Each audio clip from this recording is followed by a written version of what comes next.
Svi ljudi se rađaju jednaki. Tokom svog života neki od nas imaju sreću da mogu da pomažu drugima, dok životi nekih zavise od pomoći drugih. Ni jedni, ni drugi ne mogu da biraju kojoj grupi će pripadati. Prepoznali su se sami. Princeza Katarina je započela svoju misiju pred 25 godina, kada se udala za prestolonaslednika Aleksandra II, istovremeno prihvatajući da svoj život posveti njegovom narodu, narodu Srbije. Sledeći svog supruga, princeza Katarina se posvetila velikim ciljevima, dovođenju stranih investitora i uveravanju važnih međunarodnih tela i prijatelja u svetu da Srbija što pre mora da bude član Evropske zajednice i da srpski zaslužuje bolju budućnost. Proteklih 8 godina od povratka njihovih kraljevskih visočanstava u Srbiju u suštini predstavljaju hronologiju događaja koji potvrđuju da kada se stvari rade uporno i sa verom, rezultati neće izostati na dobrobit svih građana Srbije. Kao i svake godine, Kraljevski dom je bio otvoren svim građanima naše zemlje. Za Božić i Uskrs, kao i druge praznike, preko 1200 dece, bez roditeljskog staranja, romske dece, dece izbeglica i interno raseljenih lica, kao i dece sa invaliditetom, u ovom domu nalaze radost i ljubav.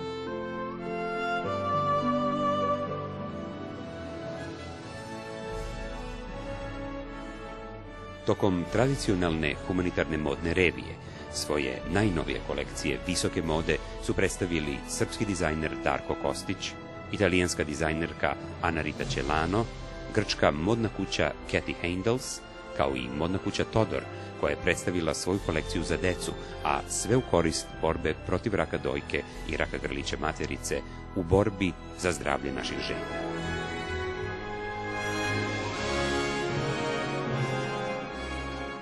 Princeza Katarina i prestolonaslednik Aleksandar su se uključili u globalnu kampanju borbe protiv raka dojke i uzeli učešće u šetnji za lek, koja se održavala u Vašingtonu u Sjedinjenim Američkim Državama. Tom prilikom oni su bili gosti ambasadorke Nancy Brinker, osnivača fondacije Susan G. Komen. Njihova kraljevska visočanstva su bila počasni govornici, zajedno sa američkim potpredsjednikom Josephom Bidenom i njegovom suprugom, doktorkom Jill Biden, kao i ambasadorkom Nancy Brinker, na otvaranju tradicionalne trke za lek, gde su se obratili skupu od preko 50.000 učesnika sa svih strana sveta, koji su se okupili u američkoj prestonici u borbi protiv raka dojke. I ovom prilikom njihova kraljevska visočanstva su poslala veoma jasnu poruku. Srbija je zemlja bogata mnogim znamenitostima, bogatoj istoriji, prirodnim lepotama, ponosnim i vrednim ljudima. Smatramo izuzetnom privilegijom što smo danas ovde u njihovo ime i što će i ovaj događaj doprineti zdravlju naših žena, jer su one temelj našeg društva.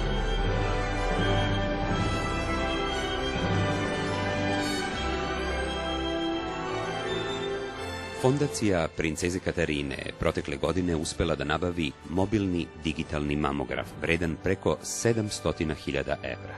Ovo je jedna od najvrednijih donacija koje je neka humanitarna organizacija ikad obezbedila zdravstvu Srbije, a realizovana je kao rezultat izuzetne saradnje sa fondacijom Stavros Niarchos iz Njujorka. U cilju podizanja svesti našeg društva o raku dojke i razbijanju kulturoloških tabua, princeza Katarina je pokrenula raznovrsne akcije. Zajedno sa Humanitarnim fondom Katarine Rebrače, a u saradnji sa Ministarstvom zdravlja, Sekretarijatom za i šoping centrom Ušće i uz medijsku podršku televizije B92, pokrenula je Mesec roze mašnice u šoping centru Ušće. Podstičući komercijalne kompanije da pokažu svoju društvenu odgovornost, princeza Katarina je zajedno sa Tigar korporacijom, Slatarom Tomašević i Artivalom lansirala tematske linije proizvoda ovih kompanija, koje su predstavljene na posebnoj humanitarnoj aukciji u Belom dvoru, kada su prikupljena sredstva u korist žena Srbije. I ovom prilikom princeza Katarina je uputila jasnu poruku. Rak dojke se može izlečiti, smrt nije opcija, Apelujem da sve naše žene posete svoje lekare i da spreče ono što se sprečiti može. Hajde da zajedno dobijemo ovu bitku, a sigurna sam da možemo i da ćemo je zajedno i dobiti, rekla je princeza Katarina. Već dugi niz godina Fondacija princeze Katarine podržava zdravstveni sistem Srbije nabavljanjem neophodne opreme, ali i organizacijom profesionalne razmene medicinskih stručnjaka između naše zemlje i najpoznatijih zdravstvenih centara širom sveta. Mnogi svetski stručnjaci su operisali i držali predavanja u Srbiji, a i veliki broj naših stručnjaka je, zahvaljujući Fondaciji princeze Katarine, otišao na stručno usavršavanje u inostranstvo.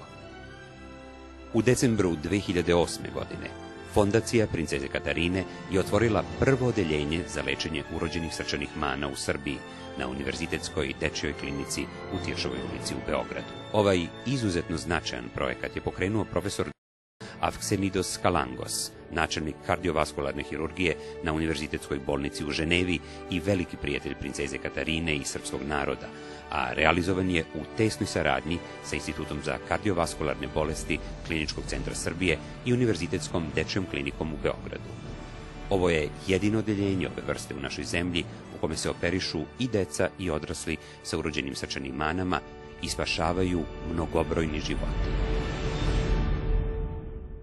Princeza Katarina je osoba koja se nikada ne zadovoljava postignutim. I pored svega što je do sada uradila, ona ulaže ogromne napore da postigne još više, a njena posvećenost i upornost su izuzetni.